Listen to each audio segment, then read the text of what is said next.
Good day, everyone. Good day, sir. Our topic is all about the licensing, franchising, and exporting intermediaries.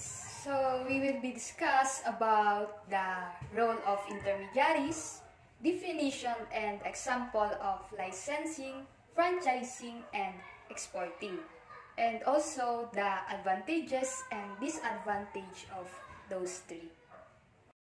Pagsusuri ng international business landscape, maraming company ang nangangarap na palawakin ang kanilang saklaw para umabot sa iba't ibang bahagi ng mundo. Pero instead na bumuo ng malawakang operasyon sa bawat bansa, ay marami po sa kanila yung nakikipagtulungan na lang sa ibang company or individual para nga naman mas mapabilis at mapadali yung kanilang pag-angat sa global market. Katulad nga nitong licensing, franchising at paggamit ng exporting intermediaries ay nagbibigay po ito ng malaking opportunity para sa mga kumpanya na makipagtulungan ng mabilis at mas mura habang nagbibigay ito ng way sa kanila na makapamuhay sa mas maraming bahagi ng mundo nang hindi kailangan maglaan ng malaking pondo at ng oras. So, my group will be tackle of those three main methods later on. Now let us proceed to the role of intermediaries. Having discussed what and how of distribution. Pero dito, tinatalakay kung sino nga ba yung nararapat na maging bahagi ng paghahatid ng iba't ibang bahagi ng serbisyong ito. Katulad nga ng pagbibigay ng mga information at yung negotiation para sa mga pangunahing serbisyo at yung dagdag na serbisyo para sa mga customers. The question is, should this service organization deliver all aspects of its service itself? Should it involve intermediaries to take on certain parts of service delivery? Maraming kumpanya ng serbisyo ang natututunan na maaaring mas mura and mas effective ang pag-outsource ng ilang bahagi ng distribution, especially those related to additional service elements. Tulad nitong example ay kahit mas madalas na naggumagamit ang mga cruise lines at resort hotels ng telepono at ng internet, di ba? Ini-expect at umaasa pa rin sila sa mga travel agent para sa malaking bahagi ng kanilang ugnayan sa mga customers. At kasama nga dito yung pagbibigay ng information, pagtanggap ng mga reservations, at pagtanggap ng bayad, di ba? And yung pag-aasikaso ng mga ticket para sa mga customer din.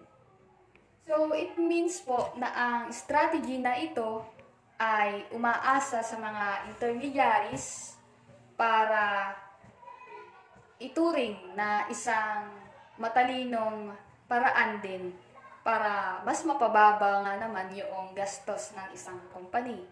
And tinitiyak din nito na mayroong maayos at talagang mayroong pag-aasikaso sa mga iba't ibang part ng kanilang serbisyo po. My name is Danero Lariola and my part of this topic is licensing. Introduction. These topics explain the role of intermediate licensing and export business. So, ano nga ba ang licensing? Licensing is a business arrangement in which one company gives another company permission to manufacture its product for a specified payment. Licensing is defined as the granted permission by the licensor of the license to use intellectual property rights such as trademarks, patents, brand names, or technology. Okay, sa larangan daw ng negosyo, ang intermediaries o mga tagapamagitan ay naglalaro ng mahalagang papel sa proseso ng licensing at export. So, mahalaga ang licensing sa pag-export ng product sapagkat kailangan ng mahalagang papel sa pagproseso nito na kailangan ay may lisensya ka sa pag-export mo ng product. Nag-uugma sa pamagitan ng mga nag-aalok ng produkto o serbisyo at ng mga nagbebenta o kumukuha ng mga ito. Ang mga intermediaries ay maaaring magtaguyod ng mga licensing arrangement at export transaction nagpapadali sa proseso sa parehong panig. Okay. Pag ikaw daw mag-export ng produkto, kailangan daw ikaw ay magtataguyod ng mga licensing arrangement para ang transaction ninyo ay mapadali sa pagproseso ng parehong panig o sa pag-process na export ninyong product. Sa licensing, ang intermediaries ay maaaring mag-facilitate ng mga negosasyon at koordinasyon sa pagitan na nagbibigay lisensya at nang nagla-license, sila ay nagpapamahagi ng impormasyon, nagsasaayos ng mga kasunduan at nagbibigay ng suporta sa implementasyon ng licensing agreement. So, ang licensing daw ay ito yung mga nagpapamahagi ng mga impormasyon at nagsasaayos ng mga kasunduan. Sila din yung nagbibigay suporta sa implementasyon ng pag-arrange ng mga licensing. Sa export business, ang mga intermediaries ay maaaring magsilbing tagapamahagi ng mga produkto sa mga dayuhang merkado. Sila din yung mga nagtataguyod ng mga produkto at nagsasaayos ng mga kinakailangan dokumento para sa international shipping. Sa kabuuan, ang mga intermediaries ay nag-aambag sa tagumpay ng licensing at export business sa pamamagitan ng kanilang papel at pag-uugma ng mga ito at pagsusuong sa pagpabuti ng mga transaksyon. So, ito rin daw yung licensing daw ay nag-aambag sa tagumpay ng licensing at export business upang ang kanilang papel sa pag-uugma o pagsusuong ay mapapabuti at mapapabilis ang kanilang transaksyon. Punta naman tayo sa advantage of licensing. Number 1 is obtain extra income for technical know-how and services. 2H, reach new markets not accessible by export from existing facilities. Quickly expand without much risk and large capital investment. Pave the way of the future investment in the market. Retain its established markets closed by trade restriction. Political risk is minimized as the license is usually 100% locally owned. Ito daw po yung mga main advantage of the reason to use international licensing for expanded internationally. International licensing is a foreign market entry move that presents some disadvantage and reasons why companies should not use it because first is lower income than in other entry modes.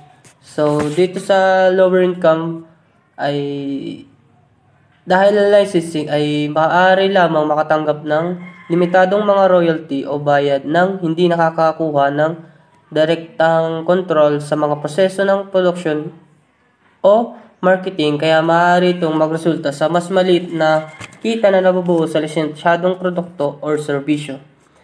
Second is lowest of control of the licensed manufacture and marketing operations and practice leading to loss of quality.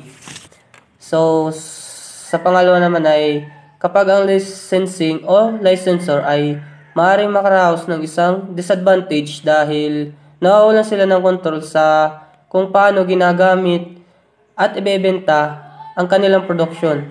So, this cannot result in a decline in quality if the license doesn't uphold the standard set by the licensor. Third is risk of having trademark and reputation renewed by incompetent partners. So, sa number 3 naman ay kapag binibigyan mo ng lisensya ang iyong isang production o brand, manganganib kang masira ang iyong trademark at reputasyon kung hindi tumutupad ang iyong partner sa iyong mga inasahan o hatid na mga gandang kalidad ng produksyon o serbisyo.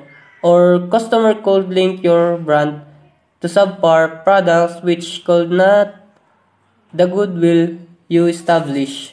So last is the foreign partners also can become a computer by selling its productions in place where the parental company has represent. So dito sa last ay the mentioned disadvantage of licensing is that foreign partner through licensing agreements can potentially compete with the parent company by selling its product in localization where the parent company already operates. This can lead to market competition and potential can conflict between the present company and its licensed partners. Next is franchise. A franchise is a business model where an individual or entity purchases the right to operate a business using the branding, products, and service of an established company. Franchising, ito ay isang uri ng business method na kung saan ang franchisor o franchise ay kinakailangan makapag-operate ng tamang business sa pamamagitan ng business method at pagbabayad ng tama upang mapanatili nila ang consistency ng kanilang business. For example na nga dito yung McDonald's. We all know that fast food chains like McDonald's expand overseas through franchises. So, nag-operate sila like United States, Germany, Japan, and other countries. Mga karapatan at pamantayan na dapat sundin ng franchisee upang mapanatili ang mataas na kalidad ng mga produkto at serbisyo na inaalok ng kumpanya. Ang pagkakaroon ng akses sa mga ito ay nagbibigyan daan para sa franchisee na magtagumpay sa kanilang negosyo. So, some examples of how franchising could be applied to different types of intermediaries. Number one is real estate brokerage, financial planning, and recruitment.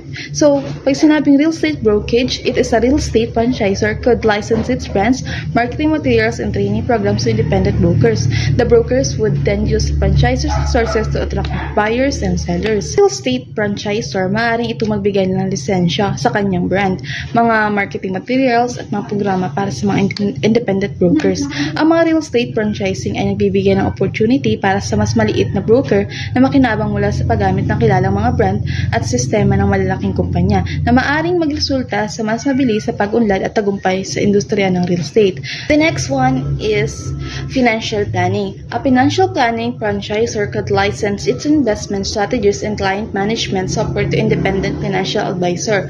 The advisor would then use the franchisor to provide wealth management. So, isang financial planning franchisor, maaari ito magbigay ng license sa kanyang mga investment strategies. So, pag sinabing investment strategy, ito yung system o paraan na isang business or organization kung paano mag-invest o mamahala ng pag-invest sa isang negosyo. So, meron din tinatawag na client management software. Meaning tinuturuan ko paano mag-communicate for their clients for their business para magkaroon ng mas organized interaction with their clients or customer. Ang mga advisors na ito ay ang mga kagamitan yung binigay ng franchisor para mabigay ang maayos na serbisyo. So here are the advantages and disadvantages. Number one is increased brand recognition and credibility. Ang increased brand recognition and credibility ang pag-angat ng kamalayan ng mga tao sa isang brand. Ibig sabihin, kapag mas maraming tao nakakalala at nakakita sa iyong brand, maaari magresulta sa malaking audience o customer base. From the word credibility, meaning ito nilalarawan sa tiwala o pagtitiwala ng mga tao sa iyong brand. Kapag sinabi natin ang isang brand ay increased credibility, ibig sabihin nito ay mas paniniwalaan at intindihan ng mga tao kalagahan at kalidad ng produkto o serbisyo na inaalok ng brand na iyon. So, what are the disadvantages? Number one is loss of autonomy. Ang loss of autonomy sa franchising ay tumutukoy sa pagkawala ng kalayaan ng isang negosyo na may-ari ng franchise na magpasya at mamahala sa kanilang sariling operasyon. So, kapag naging bahagi ka ng franchise system, kailangan mong sumunod sa mga standard proseso na itinakda ng franchisor. So, sa ilalim ng franchise model, ang franchisor ay nagbibigay ng guidelines, standard at mga policies na kailangan sundin ng bawat franchisee. Ito ay kinakailangan upang mapanatili ang uniformity at kalidad ng produkto o serbisyo na inaalok ng franchise. Next one of disadvantages is cost of entry. Ang cost of entry sa franchising ay tumutukoy sa kabuoang halaga ng pera o pondo na kinakailangang bayaran ng isang individual o negosyo upang maging isang franchisee o magkaroon ng prangkisa mula sa isang franchisor. Last one is what we call recruitment. Sa isang recruitment franchisor, maaaring magbigay ito ng lisensya or agreement para sa kanilang proseso ng pag-recruit at database ang mga job candidates, mga independent staffing. Ang recruitment franchising bibigay ng pagkakataon para sa mga independent staffing agency na magkaroon ng access sa mga sistema, resources at credibility ng isang kumpanya. Ang exporting ay mga pag-aangkat ng mga produkto at serbisyo sa ibang bansa na mula o gawa sa sariling bansa. Kapag naman importing, ito ay yung pag-aangkat ng produkto galing sa ibang bansa na ang tatanggap naman ay tayo o yung ating bansa. To make this clear, ang export ay pag-send while ang import naman ay pag-receive. So, ang mga intermediary sa pag-export ay maaari magmula sa mga international na kumpanya hanggang sa mga highly specialized o maliliit na operasyon. Ang kapalit na bayad ng kanilang binibigyan ay maraming serbisyo kabilang pagsasiwa ng market research, pagtatalaga at pamahalat ng mga overseas distributor, pagsusuri ng mga produkto ng kliyente sa mga international trade show, advertising, pagpadala at pagsusuri ng documentation. Sa madaling salita, maaaring ang intermediary ang buong responsibilidad para ibahagi ang pag-export sa ng negosyo ng lahat ng detalye maliban sa pag-fill o pag-file ng mga order. So, another meaning po ng export intermediaries, ang export intermediaries po ay isang business or middleman na kung saan sila nagpapacilitate or tumutulong sa process of exporting of a product to other country. So, nag-offer po sila ng different services like market research, appointing, managing overseas distribution, advertising, shipping, and also preparing documentation. So, in short po, export intermediaries is sila yung tumutulong para mapabilis or mapadali yung process of exporting to other country. So, nagbibigay sila ng opportunities para sa mga companies or businesses na gusto mag-export ng kanilang product sa iba't ibang bansa. So, ang mga export intermediaries tulad ng export trading companies and export managing companies ay makakatulong sa pondo ng export sales. So, these two intermediaries can assist by offering short-term financing solution. Pero may mga companies naman na nagda-direct ng purchase from manufacturers na involved sa export transaction kasi mas makakapag-provide sila ng financial support and to ensure daw smoother transaction. So, in exporting, meron tong benefits and risks. First is the benefits of a product. So, for example, is itong B-Track. This fruit product, B-Track, was founded by Munir Fakri Abdil Noor from Egypt.